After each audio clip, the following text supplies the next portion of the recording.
This is a robot, and inside its leg is the most powerful consumer graphics card that NVIDIA makes right now.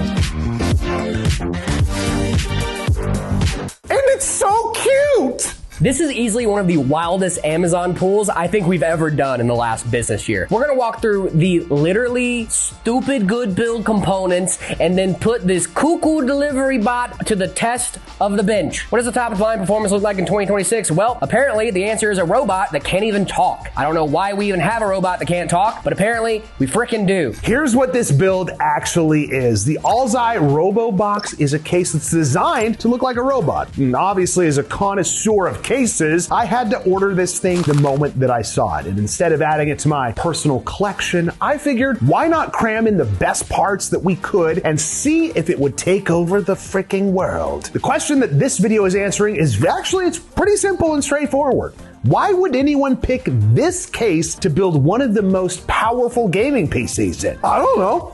It looked cool. And here's everything that's in it.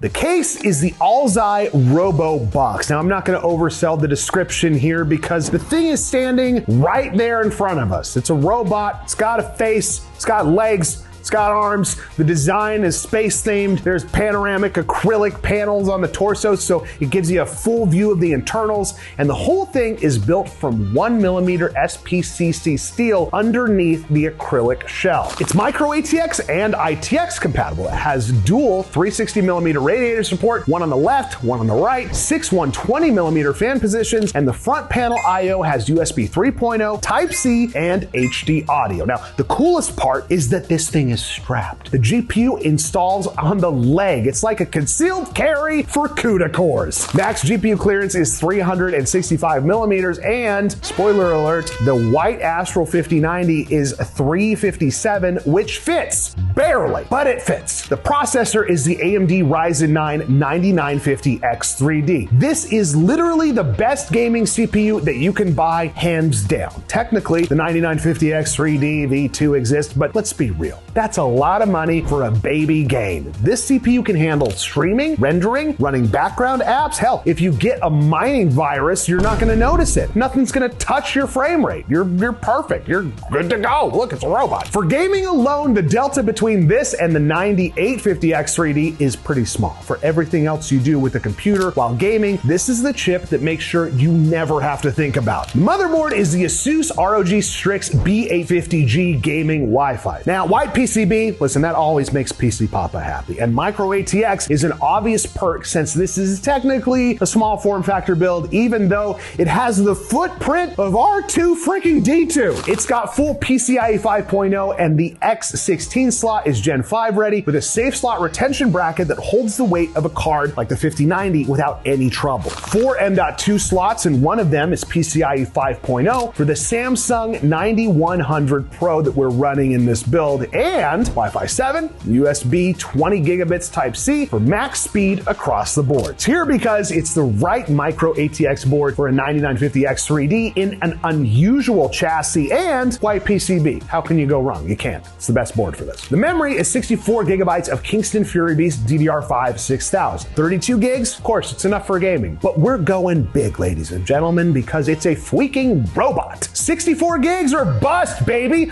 Put it all in R2D2. He needs it. The graphics card is the Asus ROG Astral RTX 5090 in white, and it almost looks violet under the acrylic when it's powered off, which is pretty dang cool. It's got 32 gigs of GDDR7 VRAM, which means that you can play Indiana Jones in the Great Circle like it's meant to be played, and maybe get 40 whole FPS in Star Citizen. Isn't that cool? 21,760 CUDA cores. It's the fastest consumer graphics card ever made, and it lives in the leg of a robot. My robot, baby. I'm gonna take you home. Yes, I am. Yes, I am. Your name is Norbert now. Do you like your name? You look pretty. Norbert. Norbert.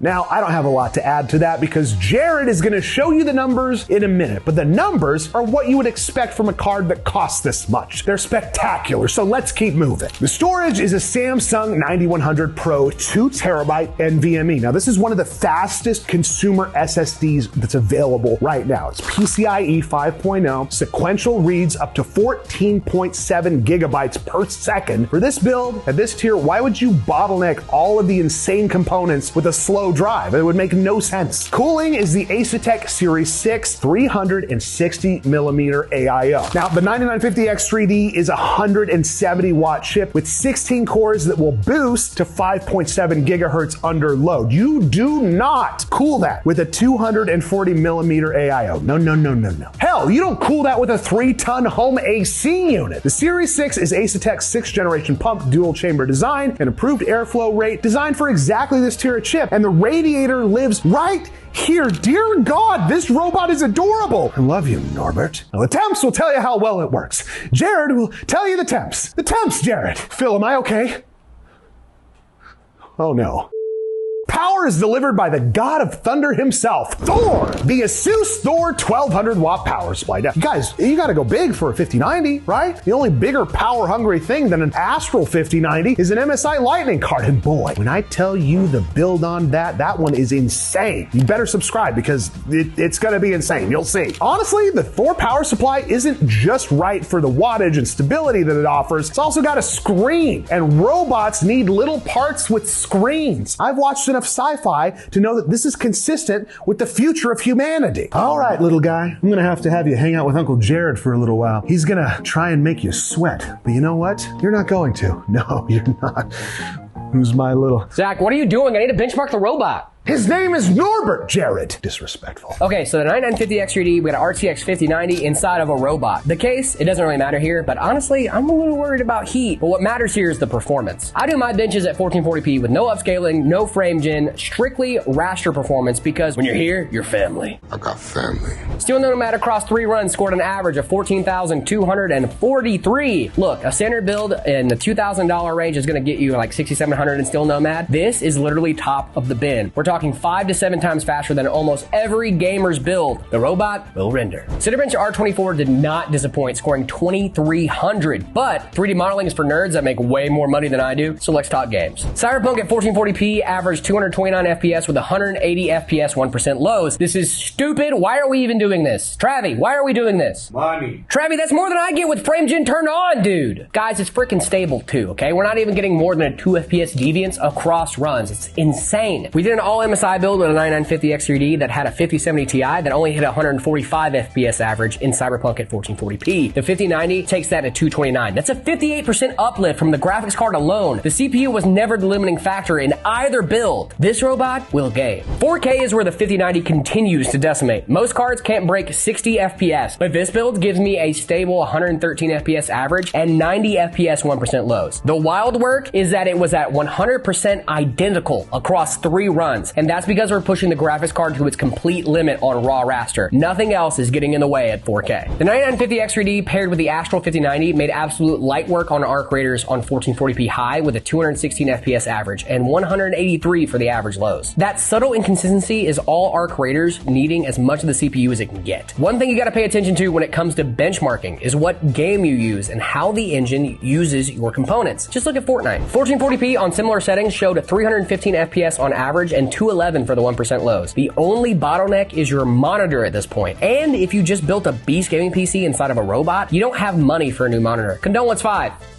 I didn't have anybody high five, so I high five myself. Rivals on 1440p high carried me into Grandmaster with 168 average and 133 at 1% lows. The team fights really mess with your 1% lows since it gets pretty CPU intensive. And it's not that the 9950X3D can't hang, it's just not optimized well for stability. Just turn down effects and particles and it's smooth sailing. Check me on this. I don't really have Rivals open right now, so. Now here's where we really test it. An OCTT 10-minute stress test, the CPU hit 90 degrees, the GPU hit 74. 90 degrees under full synthetic load is warm for the 9950X3D. 3D, and I'm actually shocked with this build. This is a 170 watt 16 core chip being pushed as hard as OCCT can push it, and the Asetek Series 6 is keeping it under control. Now this is the limit for a single 360mm radiator on this chip under the worst case workload. Now gaming thermals is actually what really matters for this build, and it came in significantly more comfortable. The GPU is sitting at 74 on OCCT. The 5090 is happy, there's still plenty of leg room. Get it? Because there's legs on the GPU has legs, if you didn't know. Blender samples per second, Monster 302, Junk Shop 229, and Classroom at 162. Same pattern we've seen with every 9950X 3D build. The V-Cache architecture traits all core rendering performance for gaming cache efficiency. These are solid numbers for 16 cores if you render professionally, full-time. A standard 9950X is faster here. But the person buying the 9950X 3D isn't choosing between gaming and rendering. They're doing both, and this chip makes sure neither suffers. This robot will render. Oh.